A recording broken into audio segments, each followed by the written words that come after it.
नमस्कार मित्रांनो, हे आता आपल्याकडे एक टाटा योद्धा नवीन मॉडेलची आहे। 4x4 गाडी।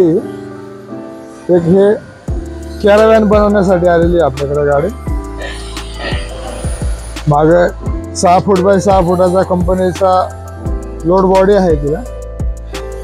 पुढे ड्रायव्हर प्लस 1 आणि मागे 3 सीट, जवळजवळ 5 माणसांची बसायची सिटिंग कॅपॅसिटी आहे। ह्या गाडीवर आपण कॅराव्हॅन बनवणार आहे। आणि अशीच एक आपल्याकडे एक गाडी आली होती, ही टाटा योद्धा।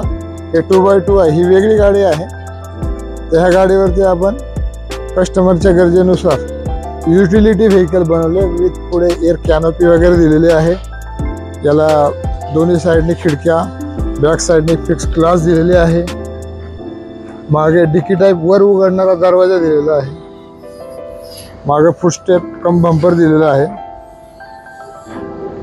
तर याला हे लॉकेबल की हँडल वगैरे लावलेला आहे। तर रबर बिडिंग मध्ये ग्लास फिक्स ग्लास लावले आणि आमची ओमिनियरची नेम प्लेट।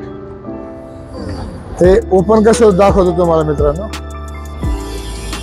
चावीने उघडू शकता, आयदर नॉर्मली बंद होतं। याला हायड्रोलिक शॉक अब्सॉर्बर लावलेले आहेत। या शॉक अब्सॉर्बरने वरती ते स्टे राहतं। कस्टमरचे मशिनरी जरा कॉस्टली मशिनरी आहे, ते वाहतूक करणार सर्वेसाठी गाडी बनवलेली आहे त्यांनी। बाहेर खेडेगावात रुरल एरियात जाऊन सर्वे करण्यासाठी।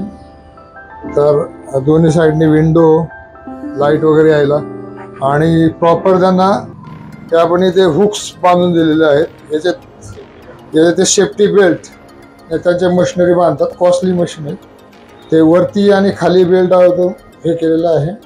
आणि ब्लॅक दिसते रबर मॅटिंग, आणि त्याच्या खाली हा क्रॉसलिंक फोम लावलेला आहे। हा क्रॉसलिंक फोम आहे, आणि हा रबर 5 mm रबर शीट आपण तिथे लावलेला आहे। तर अशा प्रकारची यांची बॉडी बनवलेली आहे। थोडं डेमोसाठी एक दाखवतोय की आता मशीन नाहीये, पण एक बॉक्स घेतला आपण आमचा रंगाचा।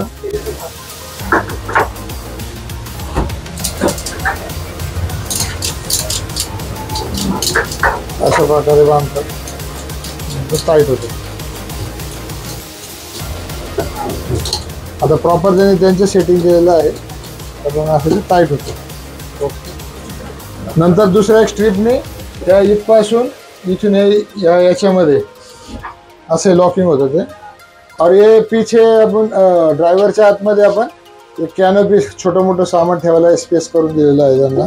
मागे ड्रायव्हरला बघायला एक ग्लास लावलेला आहे, विथ त्याला ग्रिल आहे। ठीक आहे।